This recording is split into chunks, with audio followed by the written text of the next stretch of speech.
Next question is a medical one. This is from Caitlin Thomas. I'm always in a quandary about diabetes medications, how to think about adding meds. Some patients don't tolerate metformin, don't want insulin or need it. Insurance won't pay for GLP-1s, etc.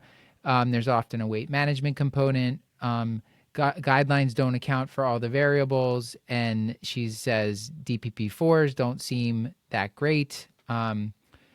Yet sometimes insurance wants you to prescribe them. So, Paul, any magic combos out there that you're aware of? So unfortunately, Caitlin, like this is tough to answer. I think the combo that the patient is able and willing to take is probably the best combo. So my general strategy is to get them to stop being catabolic if that's where they're at. And then once I'm there, then it's all kind of gravy from there on out. So I think people have different practice patterns. I, for one, fight to get people off of insulin. That's my own personal goal for patients for the most part, just because I find it to be a burdensome medication that doesn't have a lot of benefits like some of the other newer medications have. But then other than that, it's just navigating what works best for the patients. I'm thinking of a patient that I've seen recently who frankly is going to do better on insulin than any of the other classes of medications that we talked about. Who's a type 2 diabetic, or a patient with type 2 diabetes, I should say.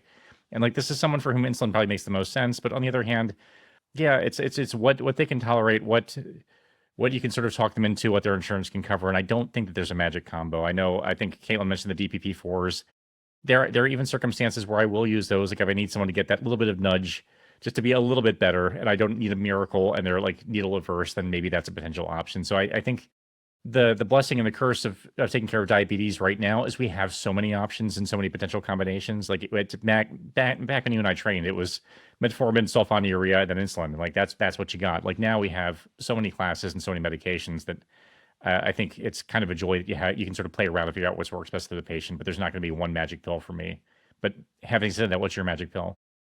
Well, I mean, my magic pill would be maximize lifestyle stuff first, because you can really put diabetes in remission. I mean, we didn't really get from Caitlin if she has a patient in mind that has had diabetes for a long time or just was diagnosed. But if someone was just diagnosed and they are not eating a diabetes-friendly diet, then you can really make huge gains, and then doing things like walking after meals, or 10 minutes of like moderate to moderate activity after meals can really drive down the blood sugar. So I think, like I recently heard, Paul, did I tell you about this? There's a cycling team, Novo Nordisk sponsors a cycling team that has, all the riders have type 1 diabetes.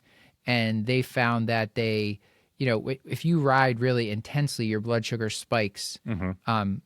And I know that from myself from wearing a CGM if I'm doing a really intense workout. But if you then do moderate to low intensity exercise after that as like a cool down, it can actually take care of the blood sugar. So the team doctor I heard talking about how like they were able to spare insulin because it's kind of like yo-yoing the blood sugar for those guys. Like they have to eat carbs and things when they're exercising, but then the exercise sometimes spikes it up. So they have to take insulin at some point to bring the sugar down.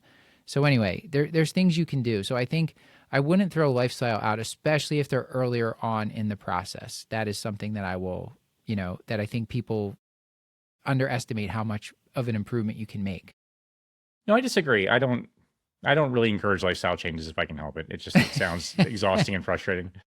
I've had multiple of course, patients. like that should be the foundation. And I think that's it. I think again, I would stick to my original point. It's what the patient can tolerate and is sort of willing to meet you on. And it's going to take some motivational interviewing and sort of contextualizing, because I do think part of the issue with diabetes is that unless you're symptomatic, it's pretty abstract until you're facing the consequences. So just saying this is bad for you is not sufficient, and hoping that the patient, there are patients who are motivated for health in and of itself, but most people just want to feel okay. And like that's a little bit of a nuanced difference, I think. So I agree with you. Like I think even sort of, I make the joke all the time. I practice in central Pennsylvania, and if I got rid of Turkey Hill as a company and their iced tea specifically, I would cure diabetes in the middle of the state. So like I think there's certain simple changes that can be made that are not just overhauling your lifestyle, and you just have to kind of give patients something that they can latch onto and incorporate into their lives.